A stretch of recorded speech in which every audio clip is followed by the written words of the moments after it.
Thanks for listening to Leadership Level Up. I'm Brian Prairie. And I'm Dr. Jeff Williamson. I am just starting my leadership journey.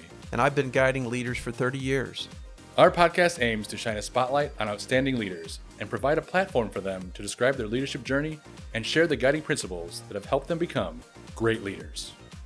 Welcome to Leadership Level Up. I'm your host, Jeff Williamson, along with my co-host, Brian Prairie, and we're back for conversations on leadership. Have a longtime friend with us today, Dr. Bryan, who I'll introduce here in a second, but we're going to hear from him. He is an entrepreneur. He is a professor at Ohio Wesleyan University, business administration, where he teaches corporate strategy, international business, and business operations to our next generation of leaders, and that's one of the things that always excites me. And so we're going to talk with Dr. Bryan about his teaching, but also he's started multiple businesses. First, Growth Matrix, which was launched back a good number of years ago when we were still teaching together in Ohio. And then in recent years has started also Focus 4C, which we'll talk a little bit more about. And he just loves to start businesses. He doesn't have enough to do. So welcome, Glenn. Good to have you in our neck of the woods to talk to us about leadership today. Well, thanks, Jeff. Thanks, Brian, as well. Yeah. Great to be here. It's always good to talk about leadership, culture development, the secret sauce of what makes businesses great. Yeah, absolutely. So we'll dig into that some and hear from you some of your experience. Obviously, you're a hands-on practitioner kind of guy. You both are educating young women and men in the college setting, but then you're also working with companies, corporations, and organizations. So you have both those earlier career professionals and then the more advanced professionals, right? Yeah. I'm very careful. I don't call myself an academic. I'm an educator. Right. The way I've always described it is I've always tried to keep one foot in business and one foot in academics. I like both. Same. When we were teaching together, they would call me a hybrid, and I was like, thank you. Yeah, because I'm functioning in the real world, and I'm also in the classroom, and you do that all the time. Absolutely. And there's some universities who claim that they want that in their faculty, but they really don't. And they want faculty that publish a lot, and nothing wrong with that. That's a great field. No. And I will say that Ohio Wesleyan University has been very good about that. They've been very clear that my involvement in business is a welcome thing for them, and they've rewarded me for that. So That's cool. Yeah, because I remember my most memorable college professors had one foot in academia and one foot in the real world, and taught me so much because they were teaching me the basic, the ground, the foundational things, theory, right. And then like, hey, here's what you need for the job market. Here's what you and that goes, I think, for whether you're in business, whether you're in a creative field, but it doesn't matter. Like having that tutelage at that age, I think is so important. Yeah, absolutely. There's the mentoring you talked about, culture and how that plays so much into young professionals' careers and their development. That's something that you care a lot about. So tell us a little bit more about that. Yeah, well, I do. The 4 years that students are in university is they're incredibly formidable years, right? They I always take my seniors and we always make fun of their freshman photos, right? And it's visible, the change over 4 years, but more than that, it's cognitive, it's behavioral, right? They really do change. They're setting patterns that they will carry out the rest of their lives. And so, when I first started teaching, I thought it was about content, and we did a lot of that, and we still do. Right. But maybe the older I got and the more I've taught, the more I've realized that part of my role is to, in as much as I can, to encourage and shape leadership, right? Personal leadership and professional leadership in our students. And I think we've done a pretty good job of that. I feel good about that. So it's a dual role. I'm not certain that every faculty member that ever teaches believes that. No. And so we talk a lot in my class. Every one of my classes, we talk about character development. What are those virtues that are important? And the way I ease into that, just to kind of let you know, it's So what I do is I do this in my MBA classes. I do it in my undergraduate too. We'll go through an exercise where I'll just have the students tell me about all the characteristics of the leader that you want to work for. We'll write these on the board. We'll get 30, 40 of these statements on the board. And then I'll turn and I'll say, okay, so how many of these items here do you learn and do we teach in our classes? Mm. Ouch. Yeah, and there'll be like 2 or 3. Wow. Right. Yeah. Because the rest of them are, they come from here, right? They come from your soul. They come from your attitude. They come from who you are. They come from your character. And you can't fake that. No. And so the way I conclude that is I'm always saying, look, if these are the people that we want to work with and we're attracted to, then we need to flip that. And that becomes who we should aspire to be. Yeah, we were talking yesterday, and one of my favorite authors is Parker Palmer. And in his book called The Courage to Teach, he says, we teach who we are. Yeah. And I've always loved that because for me too, and I think maybe for you, it gives us the space to say, I know this content, I have the expertise in marketing or strategy or whatever it is, but I can do it in a way that's me. I can do it in a way that's true to my own character. And that's exciting. And I know we've talked about that a lot over the years. And how does that invade your classroom, if I could say it that way? Your example you gave is a great start. Yeah. Again, it's there's only so much you can do in a classroom, right? What they do outside the classroom is out of my control. So part of that is really building relationships in a proper way. I mean, I'm a pretty demanding professor, I think. I've heard that. I want them to, they need to learn, right? Right. There's some things that I need them to know. And so part of this is this balance, I think, of accountability and responsibility on their part, along with a relationship, all right, of grace and care to them. And they need to learn that because that's what they should experience in the workplace, right? I think that's great, a balance of accountability and relationship. Yeah. Because one without the other can be pretty prickly. And I think that combination goes back to, aspects of culture that we talk about to say, hey, I care about you and I want you to be extremely successful, but I also expect you to do what you say you're going to do and take responsibility for yourself. Absolutely. And when we can have that paired together, I think that's such a key of leadership in any setting. So I teach a formula, and I modified this from one of our good friends, Ruby Ho, which you should have on the shout out to Ruby at some point. I have talked to him about that. Yeah, you should. And the formula starts with it flows off. Let's start with it this way. It flows off the concept that you're hired on your skills, and you're fired on your behavior, right? And that's really where it kind of comes from. That's good. Yeah, and it's very true. It is very true. It's very true. And so the formula originally that I learned from Ruby was your business success is dependent on 2 things. It's a combination of your business skills, which hopefully you're learning at the university, along with on the job, and then added to that would be your business behavior, right? And those 2 combine. And I really think there's a third element there, which I think it multiplies it, and that is your character, right? Your leadership character that you bring to bear on that. And so I try to teach that. I try to keep it really simple. I like really simple frameworks because they're easier to remember, that hold a lot of content.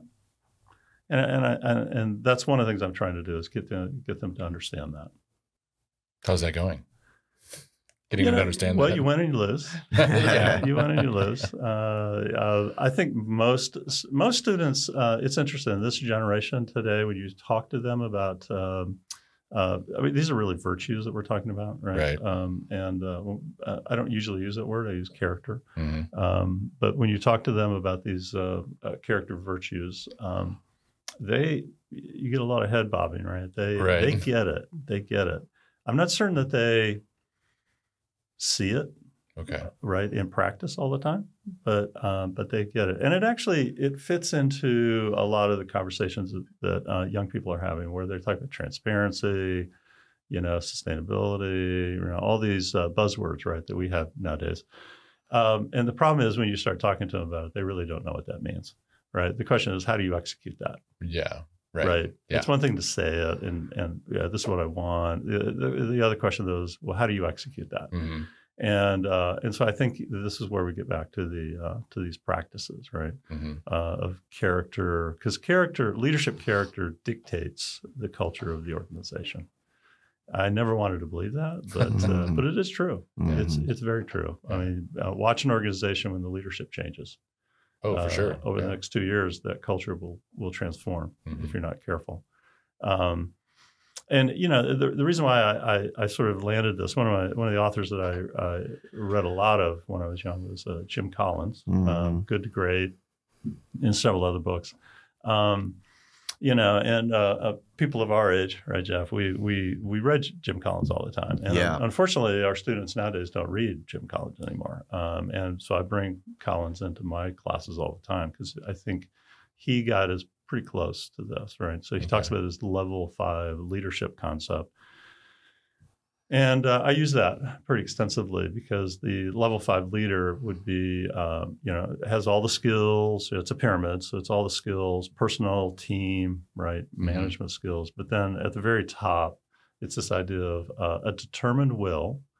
So these aren't pushovers, right? These are people that are extremely determined to succeed, combined with an intense humbleness. In other words, it's not about me. It's about this organization, right? And unfortunately, we don't see that very often in our leaders. We won't talk about it politically, right? That's what we're struggling with a lot. And I think those are easy things for students to look at. And so I teach it in the terms of this is your personal development path, but it's also what I'm doing is trying to kind of embed into them that what these characteristics are. Do they find that, you said it, and I think that's kind of with everything, it's easy to define, but it's hard to execute. Do they find that as well? Like, we defined it, but now how do we actually apply this to our own lives? I think that that's part of the maturation process, right? Okay. Of course. At our age, we were looking back at our lives going, oh, yeah, that was really hard. Right? Yeah. And we can point to those things. I don't think when you're 21 years of age that, 2021, that I don't think you can conceive of that. Sure. Right. And so I think these are learned experiences that they have to kind of go through. I always think that what happens is the next 5 years out of college are just as formidable as the first 5 years that they're in college, 4 or 5 years, right? Yeah. I've always wanted universities to have other programs that reached out to students for the next 5 years. They don't do it. I wish they would. I wish they would too. That'd be, man, if my college would have reached out to me 5 years every year after, that'd have been a game changer. Yeah, just look at your graduates after the day they graduated, and then go back and look on them at 5 years later, right? And they're invested in their careers. They're dealing with all the things that we deal with on they're adulting. Right. Well, that's the thing. Like, I was adulting, and also I was trying to find my path in my career, and I felt like I stumbled a lot because I was just trying to figure it out. Yeah. And if I had an institution that would say, hey, actually, by the way, step 1. Yeah. Here's some resources. Here's some guidance. Yeah. And so, and so the role is mentoring, right? This is the whole idea of coaching, Jeff, that you're involved in heavily. The coaching, the mentoring, whether it's one-on-one or bringing them together in a group, peer sort of relationships. I do believe that that's there's a void there that needs to be filled at some point. Agreed. I'm not certain how to do that because it has to be sustainable over time. But that's an area of need, I think, that would be well served. Yeah, I think I didn't really start getting mentored late in life. Like my first mentor, I think, was Jeff, and I was easily in my 30s. And pretty good mentor, right? Yeah, right. Because I'm like, I'm just spinning my wheels and I can't figure it out. And I think I probably told him like, what am I like? And first, the first thing is to reflect on it. What am I doing wrong? Like, why is, what is wrong with me? And then he's like, well, hang on. There's not something wrong with you. Like, let's talk about it. So then he helped me, he gave me the strengths test, and then instantly I was laser focused. Like, oh, here's some of the best things about you. Here's some of the best things about me, and here's why I'm maybe not so good in this area, but really good in this area. It's like, oh, okay, cool. So mentoring, I wish when I reflect on my life, I wish mentoring was definitely implanted, in my brain a little bit sooner than later. But I found those mentors, so that's good. And that's part of my joy. And I think you as you and I talk about higher ed and what's right or what's wrong or what needs to be different, what you always come back to is, I care about my students. I might not agree with this or that or the structures or who's in charge of what, but you always come back to, I care about my students, and you connect with your students. And I think they, even though you work them hard, they come back to that, like, he's for me. Yeah. And I love that. And when you attach that with the conversation about character and culture, and I know as classroom educators that we create culture in that little room with our 15, 20, or 50 people.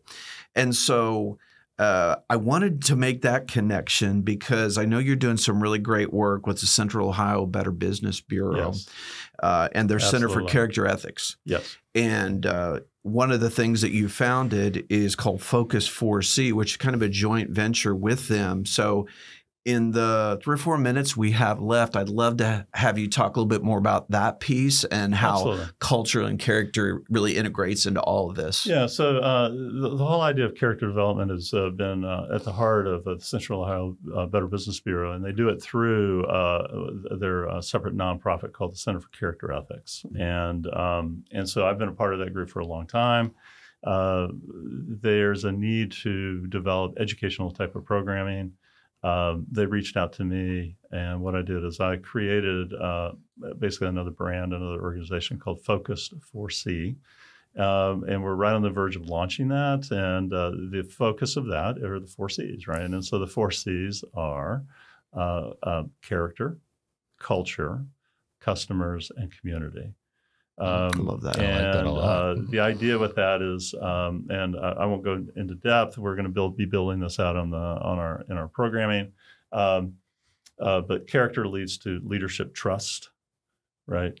Proper engaging culture leads to employee trust. With customers, satisfying customers leads to customer trust, and then there's the community, right? Which if we're interested in building community. That leads to community trust, and in aggregate, this, if it's done well, should lead to marketplace trust. Which marketplace trust is sort of that secret ingredient that leverages the success of your business. We do business with people we trust, and so what we're doing is we're going to be podcasting. We're going to be interviewing business owners, executives, consultants. Who get it, right? Who understand this and can not only talk about their journey, but also talk about practical advice, right? This is where you start. We'll have a weekly newsletter, and that newsletter will be sort of a reflection piece, education, but a reflection piece on character virtues that we were talking about. This goes all the way back to Aristotle and Plato and those guys. This is hard work. And there's 20 of them. And if you read them in one document, it's really daunting. And you go, I don't know how I can do that, right? And so you can't.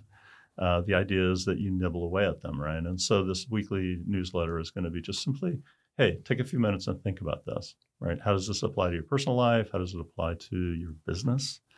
And we'll build that out. And then ultimately what we'll do with this is we have some authors, and we'll be writing out some other literature on this. So the idea is an educational piece. Love that. That's very practical in its application. Much needed. Yeah. Yeah. Absolutely. And going back to the students, what I'm hoping is that when this is up and running and fleshed out a little bit more, that I can introduce my students to this, and maybe that could be part of that 5-year gap. Mm-hmm. Yeah, I say that. I think that's exactly where that mentoring gap can be, is that right there. Yeah, because most students, and I think a lot of even business people, they get caught up in the Hollywood version of business, right? Right. Which is always bad, right? False. It's always usually false, right. Yeah. All these businesses are corrupt. They're always evil. They always treat their employees bad, and there are some that do that, right? Yeah. Shame on them, right? Right. But majority of businesses want to do the right thing. They just need to know how, right? Yeah. Some Right. encouragement. Yeah. Well, you've given us some great nuggets here.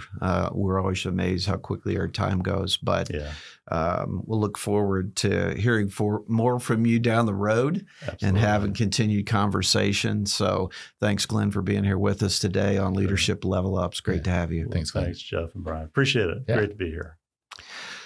Well, thanks for joining us. I hope you'll be with us next time on Leadership Level Up, where we talk about leadership and how to be a great leader. Thanks for joining us. Thanks for listening to this episode of Leadership Level Up. Please subscribe so you don't miss future conversations with great leaders.